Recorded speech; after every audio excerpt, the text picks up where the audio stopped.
صلی اللہ علیہ وسلم کے وصال ظاہری کے ایام قریب آئے تو حضور نے سرخ پٹی باندھی، تیز بخار ہے نبی کریم کو، دو صحابہ سہارا دے کے مسجد میں لائے، نبی پاک علیہ السلام کو بظاہر سہارا دے کے لایا گیا۔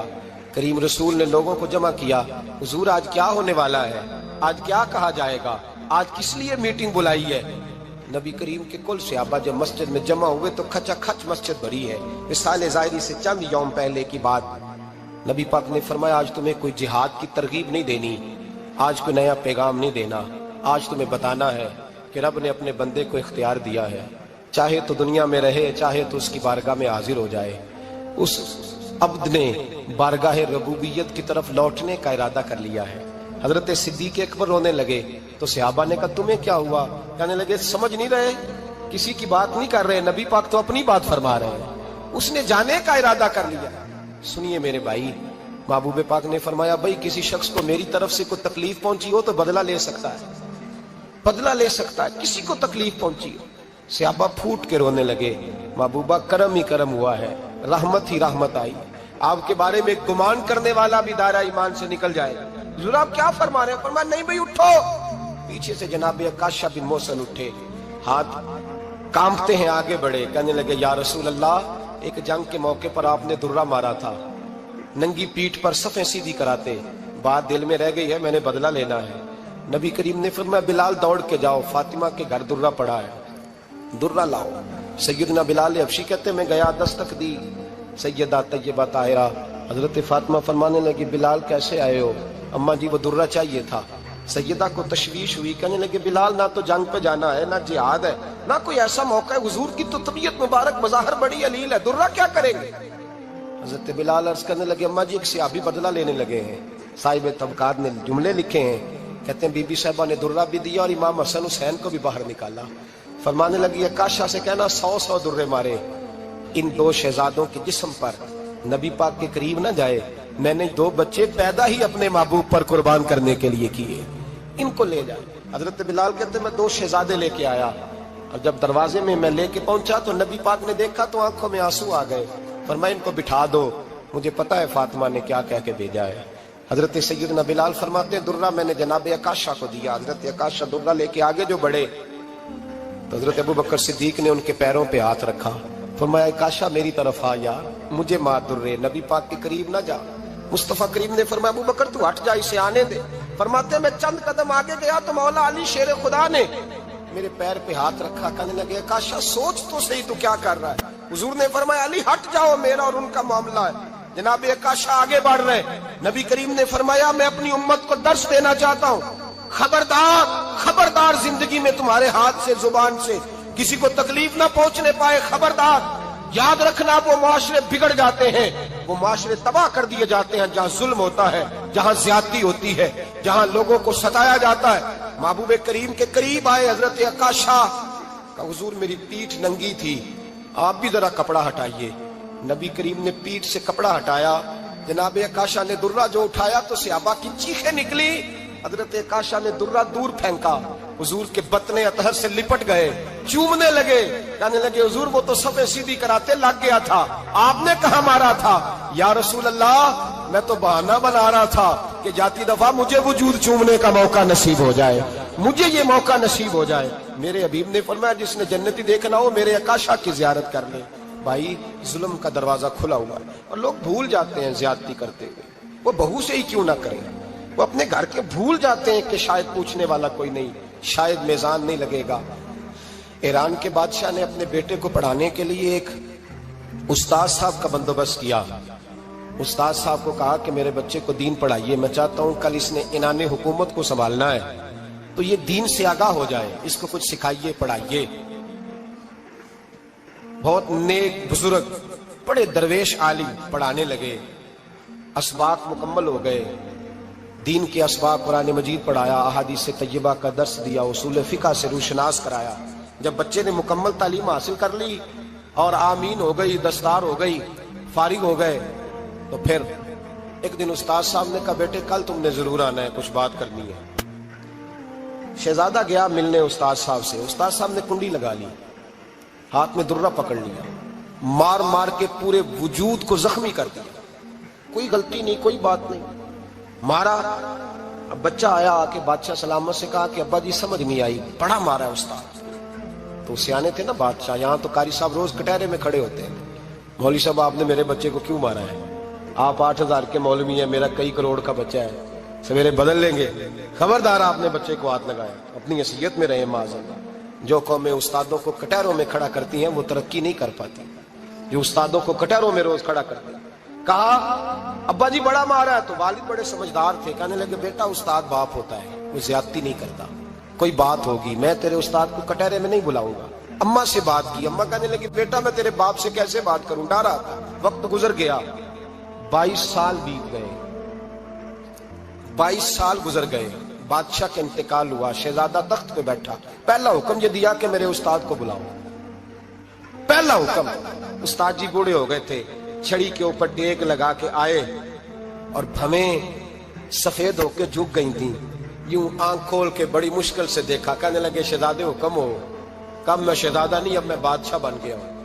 استاد جی 22 سال بیت گئے, آپ نے مارا تھا, پر وہ درد چونکہ زیادتی کی تھی, میرا قصور کوئی نہیں تھا, تو نہ میری روح سے درد گیا ہے نہ میرے جسم سے گیا ہے.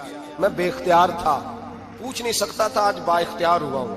سب سے پہلے پہلا حکم آپ کو دیا, بلایا ہے, بتائے کیوں مارا تھا, کیوں مجھے مارا تھا, میری زیادتی بتائے. تو استاد, بوڑھے استاد کی آنکھیں آنسوں سے بھر گئی. کہنے لگے بیٹے بس آج کے دن کے لیے مارا تھا, یہ جو دن آ گیا نا میری زندگی میں, اس لیے مارا تھا. یہ میں چاہتا تھا میری زندگی میں وقت ہے, آج کے بس میری مراد پوری ہو گئی. کہا صاحب کس لیے, مجھے بھی سمجھائے. آپ فرمانے لگے کتنی دیر ہو گئی تجھے مار کھائے ہوئے, کتنا زمانہ بیت گیا. کہنے لگا 22 سال.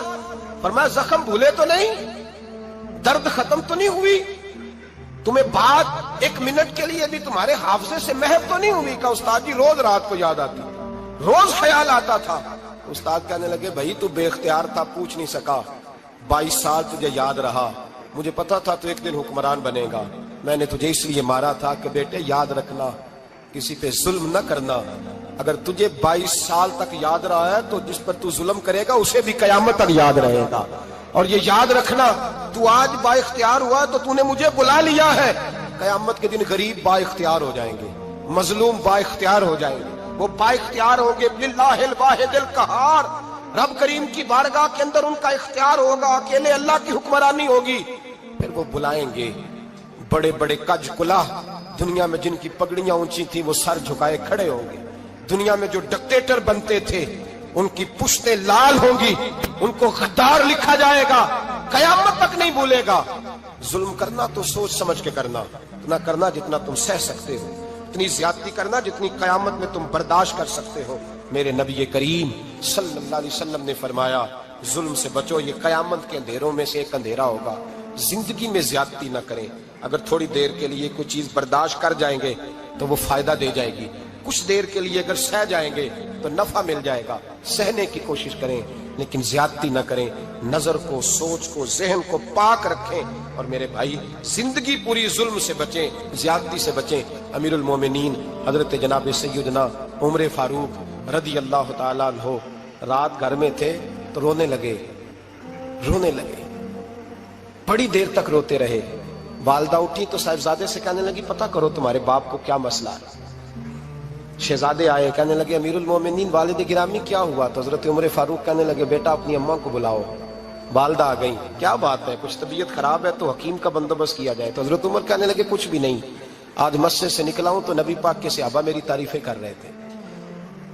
یہ حضرت فاروق اعظم کے وصال کے قریب کے دن ہے. تعریفیں تو حضرت یہ رونے کی بات ہے کہ خوش ہونے کی. آپ فرمانے لگے نہیں, سوچتا ہوں باہر تو میں اچھا رہا ہوں, پتہ نہیں گھر میں ہی کوئی زیادتی نہ ہو گئی ہو, پتہ نہیں تمہارے ساتھ بھی میرے معاملات ٹھیک تھے کہ نہیں. صحابہ تو تعریف کرتے ہیں, رو رہا ہوں تمہاری وجہ سے نہ الجھ جاؤں, بیوی ہی نہ کہے میرا حق ہی ادا نہیں کیا.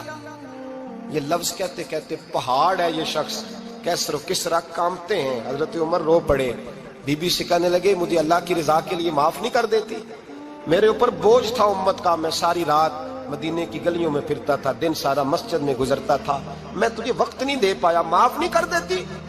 تو زوجہ کہنے لگی نہیں عمر, میں نے بھی زندگی میں اپنا کوئی سکھ چین نہیں دیکھا, کوئی چاؤ پورا نہیں کیا, میں کیسے معاف کر دوں, میں نہیں معاف کرتی. حضرت عمر زمین پہ بیٹھ گئے, رونے لگے, کہنے لگے چل معاف کر دے. کہنے لگی ایک وعدہ کرو, قیامت کے دن رب کریم کی بارگاہ میں میری سفارش کرو گے؟ اللہ کی بارگاہ میں عرض کرو گے کہ اللہ اچھی تھی، مجھے کپڑے دھو کے دیتی تھی، روٹی پکا کے دیتی تھی، میری عزت کی محافظ تھی؟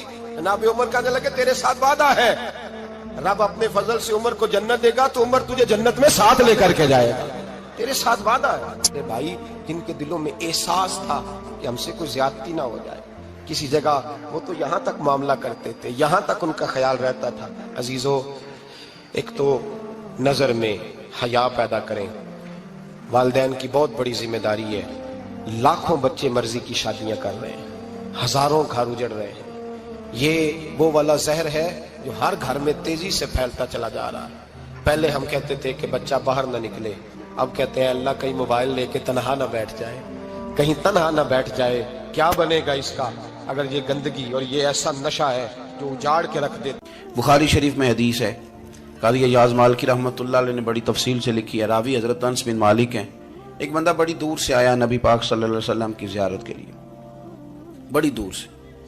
عرب کے جو سردار ہوتے تھے ان کے بڑے ناز نخرے ہوتے تھے، وہ خیر آج بھی ہیں، پروٹوکول کا ماحول آج بھی، یعنی وزیر صاحب کے آگے دو چار گاڑیاں نہ ہوں تو ان کو مزہ ہی نہیں آتا، پولیس والے آگے پیچھے بھاگیں تو حالانکہ ان کو نہیں پتا کہ جو پولیس والے آگے پیچھے بھاگ رہے ہیں نا، یہ حکومت بدلی تو گرفتار کرنے بھی انہوں نے آنا ہے، لیکن وہ بڑا مزہ آتا ہے جب لوگ گاڑی کے پیچھے بھاگتے ہیں۔ کیا بات ہے جناب، بڑی بات۔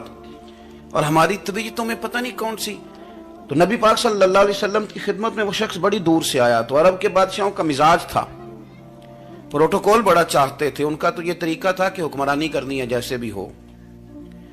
اگر کسی غلام نے دھوپ میں بندھا رہ گیا، اونٹ اور چھاؤں میں نہیں باندھا تو درے مارتے تھے، اور اگر اس نے کھول کے باندھ دیا تو پھر بھی مارتے تھے، کہتے تھے اتنا سیانا ہو گیا تو انہیں پوچھا ہی نہیں، خود بخود ہی باندھ دیا۔ وہ شخص حضور کی بارگاہ میں آیا اور بہت سارے لوگوں کے پاس کیونکہ وہ جاتا تھا اپنے سربراہ کا پیغام لے کے، تو وہ کانپ رہا ہے جب حضور کی بارگاہ میں گیا، ڈر رہا ہے۔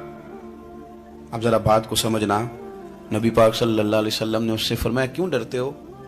سادہ آدمی ہے، دیہاتی ہے، بدو ہے۔ اللہ کے رسول نے تھپ کی دی، کیوں ڈرتے ہو؟ تو کہتے حضور مجھے آداب نہیں آتے اور مجھے ڈر آتا ہے، کوئی بات اگر ایسی ہو گئی آپ مدینے کی حکومت کے سربراہ ہیں تو کہیں آپ ناراض نہ ہو جائیں۔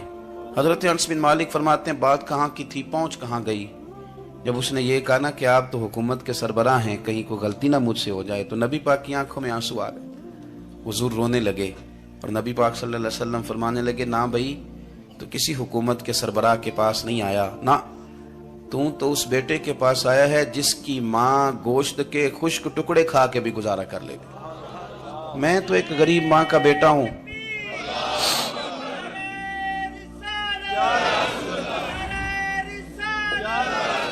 بھائی اگر آپ کا یہ ذوق بن جائے، دیکھو نا آج تو لوگ بھول جاتے ہیں نا، کپڑے بدل لیتے ہیں تو وہ سمجھتے ہیں کہ شاید سارا کچھ ہی بدل گیا، یعنی گاؤں سے آ کر پڑھنے والے بھول ہی گئے ہیں کہ کس کی ماں نے کتنا زیور بیچا تھا۔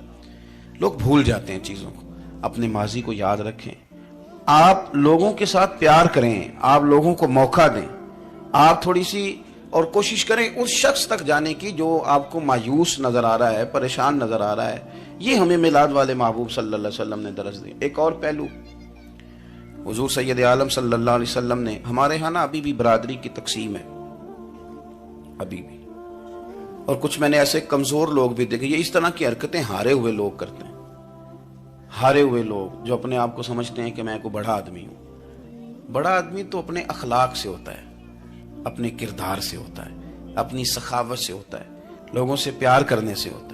باقی یہ کہ بیٹھ کے کہانی سنانا کہ میں بڑا کچھ کرتا ہوں، تو جو کچھ کرتا ہوتا ہے اسے سنانے کی کوئی ضرورت ہے؟ ایک اور بہت سارے لوگ آپ تعزیت کرنے جائیں نا والد کے انتقال کے بعد، تو ان بیچاروں کو بتانا پڑتا ہے کہ ابا جی میرے بغیر دوائی نہیں کھاتے تھے۔ تو میں کہتا ہوں اگر تیرے بغیر نہیں کھاتے تھے پھر بتانے کی ضرورت نہیں، پھر تو سارے گاؤں کو پتا ہوگا کہ تیرے بغیر نہیں کھاتے تھے۔ اور اگر کوئی دال میں کالا ہے تو پھر تیری وضاحت کوئی بندہ قبول نہیں کرے گا۔ تو آپ کو بتانا کیوں پڑ رہا ہے، اور آپ بار بار اس بات کا ذکر کیوں کر رہے ہیں کہ ہم بہت بڑے قبیلے کے ہیں؟ صاحب اگر آپ بڑے قبیلے کے ہیں تو پتا ہوگا سارے علاقے کو آپ کتنا لوگوں کا خیال کرتے ہیں، آپ کس قدر محبت کرتے ہیں، آپ کا انداز کریمانہ کس طرح کا، پھر آپ کو بتانے کی کوئی ضرورت نہیں ہوتی، پھر خود بخود خبر ہوتی ہے۔ حضرت سیدنا ابو ذر غفاری رضی اللہ تعالیٰ عنہ، قبیلہ بنو غفار ایک بڑی شاخ تھی قبیلوں میں سے، جو لوگ اس زمانے میں مالدار قبیلوں سے تعلق رکھتے تھے ان میں سے ایک بڑا نام تھا. ساری زندگی چودراہٹ کی، لیکن میلاد ایک انقلاب کا نام ہے. میں میلاد منانے والے دوستوں سے گزارش کرتا ہوں کہ آپ ہر سال میلاد منائیں اور ہر سال میلاد کے بعد آپ تھوڑے بدل بھی جائیں، یعنی تھوڑے سے بدل جائیں. کچھ لوگ کہیں یار یہ داڑھی میں نے نا 12 ربیع الاول والے دن رکھی تھی، یہ میری میلاد والی داڑھی ہے. اور داڑھی رکھیں بھی نبی پاک کی مرضی کی. کس کی مرضی کی؟ نہ ناراض ہو جائے جی میں ٹور چلا بس. کس مرضی کی جی؟ اپنی مرضی کے نہیں. داڑھی کا وزن کو نہیں ہوتا کہ پوری مٹھی رکھیں گے تو آپ کو کوئی دقت ہوگی، کوئی وزن نہیں. پوری رکھیں، جو حضور کا طریقہ مبارکہ ہے جو ہمیں ملتا ہے اس پر آپ توجہ فرمائیں. تو میں جو بات عرض کرنے جا رہا ہوں وہ میلاد انقلاب ہے. حضور سید عالم صلی اللہ علیہ وسلم کی بارگاہ میں آنے سے پہلے لوگ کچھ اور ہوتے تھے اور یہاں سے ہو کے جاتے تھے تو پھر ان میں تبدیلی آتی تھی. میں سارا دن کرامتیں سناؤں نا کسی کو اپنے پیر صاحب کی اور اپنے گھر میں بھی کہ میرے حضرت بڑے، میرے استاد بڑے، لیکن بیوی کے ساتھ اگر میں ترش لہجے میں بات کروں گا تو وہ کہے گی اے سکھاندے نے تینوں پیر صاحب. دوست کہیں گے یہ سکھاتے ہیں آپ. تو آپ کی کہانیاں نہیں چلتی، آپ کا کردار چلتا ہے. حضرت ابو ذر غفاری رضی اللہ تعالیٰ عنہ فرماتے ہیں چونکہ میں چودھری تھا، سیدنا بلال حبشی رضی اللہ تعالیٰ عنہ کے پاس میں بیٹھا تھا. کسی بات میں بات آگے بڑھی اور بڑھتے بڑھتے بات شکنجی تک چلی گئی. رائے کے اختلاف نے باتوں میں تلخی پیدا کر دی اور جب تھوڑے لفظ اور تیز ہوئے تو میں نے انہیں کہہ دیا چپ کر، تو ابشن کا بیٹا ہے. کس کے بیٹے تھے حضرت بلال؟ کہتے ہیں جب انہوں نے مجھے کہا تو میرا دل بڑا ٹوٹا، لیکن میں نے ارادہ کیا کہ میں نے حضور کی بارگاہ میں نہیں عرض کرنی. اب ہر بات کی ہم حضور کی بارگاہ میں شکایت کریں. لیکن میں جا کے مسجد میں بیٹھا اور جب سرکار آئے نا، ارادہ نہیں تھا کہ عرض کروں گا، لیکن حضور کا چہرہ دیکھا تو دکھ میرا خود ہی تازہ ہو گیا. رونے کا بھی تو تب ہی مزہ آتا ہے نا کوئی اپنا ملے تو. فرماتے ہیں کہ میرے آنسو نا بغیر اختیار کے چھلک پڑے اور میں کھل کے روئے، کھل کے. قربان جاؤں محبوب کے بھی حضور نے پاس نہیں بلایا بلکہ نبی پاک اٹھ کے خود میرے پاس آئے اور مجھے کندھوں سے پکڑ کے سینے سے لگایا. اور جب میں کھل کے رو لیا تو حضور میرے آنسو پوچھنے لگے. کچھ شعر ایسے ہوتے ہیں جو کسی نے کہے ہوتے ہیں اور کہنے والا جو ہوتا ہے وہ صاحب حال ہوتا ہے تو اس میں کچھ خوبصورتی زیادہ ہی ہو جاتی ہے. ایک پنجابی کے شاعر ہمارے گجرات میں گزرے، بزرگ تھے، ان کا ایک شعر ہے، وہ کہتے ہیں ایک باری میری آنکھیاں چوں اونا نے اتھرو پونجے سن. ایک باری میری آنکھیاں چوں اونا نے اتھرو پونجے سن، ہن تے چسکا پی گیا رونے دا. ایک باری میری آنکھیاں چوں اونا نے اتھرو پونجے سن، ہن تے چسکا پی گیا رونے دا تے ہر ویلے آہو زاری دا. تو میں روز رونے لگا ہوں، مزہ ہی بڑا آیا ہے جب سے محبوب نے چپ کرانا شروع کیا. میرے عزیز، اور پھر حضرت بلال حبشی رضی اللہ تعالیٰ عنہ چونکہ حضور کے غلام تھے اور انہیں پتہ تھا کہ سرکار میری ناز برداری کرتے ہیں، حضور نے چپ کرایا. فرمایا کیوں روتے ہو؟ تو عرض کرنے لگے یا رسول اللہ صلی اللہ علیہ وسلم اگر میں ابشن کا بیٹا ہوں تو میری تو غلطی کوئی نہیں نا، یہ تو تقسیم اللہ کی ہے نا. الذی خلقک فسواک فعدلک فی ای صورت ما شاء رکبک. جس طرح وہ چاہتا ہے، جس کو چاہتا ہے اس طرح کی اس کی صورت بنا دیتا ہے. تو مجھے ابشن کا بیٹا کہا جاتا ہے، میری غلطی کیا ہے؟ حضرت بلال نے بھی نہیں بتایا کس نے کہا، لیکن نبی پاک صلی اللہ علیہ وسلم نے کیا فرمایا. امام یوسف صالحی نے لکھا ہے، ذرا غور کرنا بات پر، تسلیاں لوگ اور رنگ میں بھی دیتے ہیں پر یہ تسلی بڑی انوکھی ہے. حضور فرمانے لگے بلال اگر تو ابشن کا بیٹا تو پریشان کیوں ہوتا ہے؟ کالے رنگ والی ماں کا بیٹا ہے تو پریشان کیوں ہوتا ہے اگر تیری والدہ کا رنگ کالا ہے تو؟ عرض کی حضور آپ کیا فرمانا چاہتے ہیں؟ تو سرکار فرمانے لگے میں دو ماؤں کا بیٹا ہوں، ایک جناب آمنہ جنہوں نے مجھے پیدا کیا اور ایک حضرت ام ایمن جنہوں نے میری پرورش کی، مجھے بڑا کیا. حضور فرمانے لگے میری ماں آمنہ کا رنگ گورا تھا اور میری ماں ام ایمن کا رنگ کالا ہے. تو فرمایا اگر تجھے کسی نے کالے رنگ والی ماں کا بیٹا کہا تو اسے کہہ دینا مدینے والے محبوب کے بھی تو ایک والدہ کا رنگ کالا ہے، تو کہہ دینا. حضرت بلال کہتے ہیں کہ وہ اس طرح کی تسلی تھی، طفل تسلیاں نہیں جس طرح کی ہمیں دی جاتی، وہ اس طرح کی خوبصورت تسلی تھی کہ اس کے بعد میرا دل ایسا ٹھنڈا ہوا، پھر کسی کا تانا تانا نہیں رہا، پھر کسی کی